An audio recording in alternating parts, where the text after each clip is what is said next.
ҳамватанони азиз, тибқи солшумории мелодӣ соли 2017 сипарӣ шуда, соли нави 2018 фаро мерасад. кулли мардуми шарифи Тоҷикистон ва ҳамаи ҳамватанони бурунмарзиамонро ба ин муносибат самимона табрик мегӯям.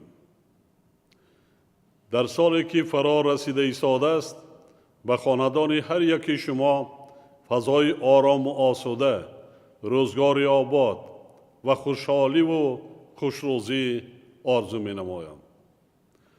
умедворам ки соли нав барои халқи сарбаланди тоҷик соли бобарор ва марҳалаи навбатии вусъати амалҳои созандаву ободкориҳо гардида, мақсаду маром ва орзуву ниятҳои некамон амалӣ мешаванд. зеро соле ки сипарӣ мегардад, барои мардуми кишварамон давраи заҳмати софдилона ба хотири пешрафти ватани соҳиби истиқлоламон буд. чанд рӯз пештар даставордҳое ки мо дар зарфи соли 2017 ба онҳо муваффақ шудем, инчунин вазифаҳо барои соли оянда дар паёми президент ба маҷлиси олии мамлакат муфассал баррасӣ шуданд.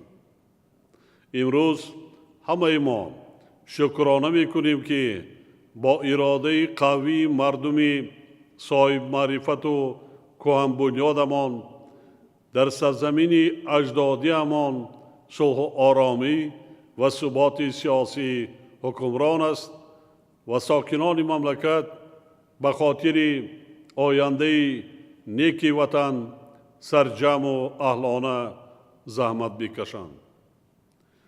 зеро маҳз ҳамин фазои орому осудаи кишвар аст ки дар соли 2017 низ мо тамоми захираву имкониятҳоро барои беҳтар гардонидани шароити рӯзгори сокинони мамлакат сафарбар намуда, дар ин самт силсилаи иқдомотро амалӣ намудем ва ният дорем ки ин равандро бо суръат идома бахшем.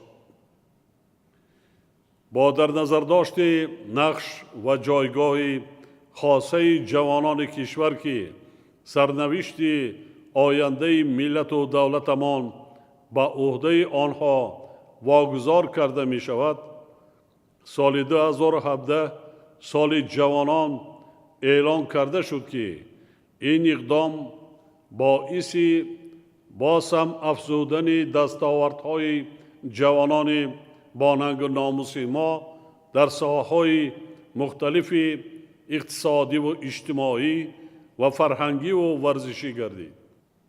бовар дорам ки ҷавонони ғайюру далер ва ватандӯсту ватанпарвари тоҷик якҷо бо мардуми ободгару ҳимматбаландамон минбаъд низ ба хотири ҳимояи истиқлолияту озодӣ, таҳкими пояҳои давлатдории миллӣ, густариши ҳисси баланди миллӣ, худшиносиву худогоҳӣ, муаррифии шоистаи Тоҷикистон дар арсаи байналмилалӣ, рушди иқтисодиёту иҷтимоиёт, фарҳангу маърифат ва умуман пешрафти ватани маҳбубамон саъю талош хоҳанд кард.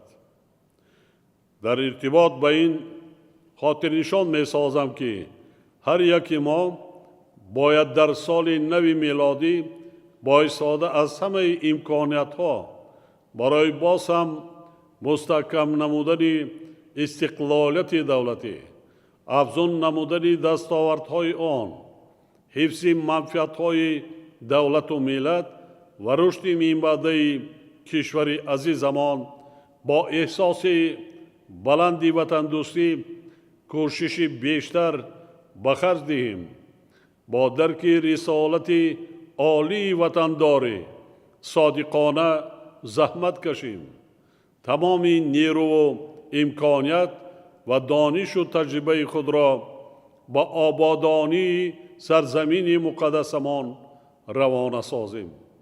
خصوصاً در ایامی که منفعت جویی های سیاسی و اقتصادی و اجتماعی و فرهنگی قدرت های جهانی طرف شدت پیدا کرده، در نتیجه وضع سیاره روز به روز مرکب و بحرانی شده ایستاده است.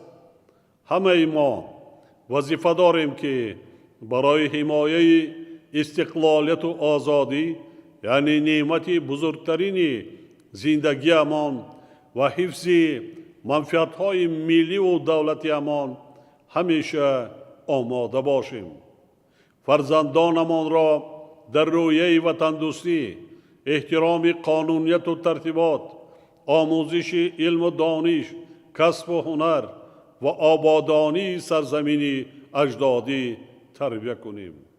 طوری که در پیام خود به مقام عالی قانونگذار مملکت اظهار داشتم، ما باید از حالا آمادگی را به استقبال سزاوار 30 سالگی استقلالیت دولتیمان آغاز نماییم.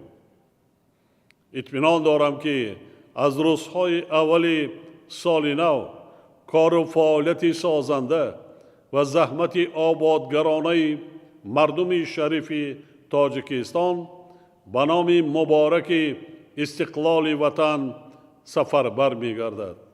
آرزومندم که سال نو میلادی برای هر یک خاندان مردم تاجیکستان سال ثبات و آرامی، فیض و برکت و پیشرفت و دستاوردهای باز هم بیشتر گردیده، همه نقشه و نیت‌های نیک آنها با زحمت وطن دوستانه هر یک فرد وطن و عزم و تلاش سازنده مردم شرفمندمان عملی شوند.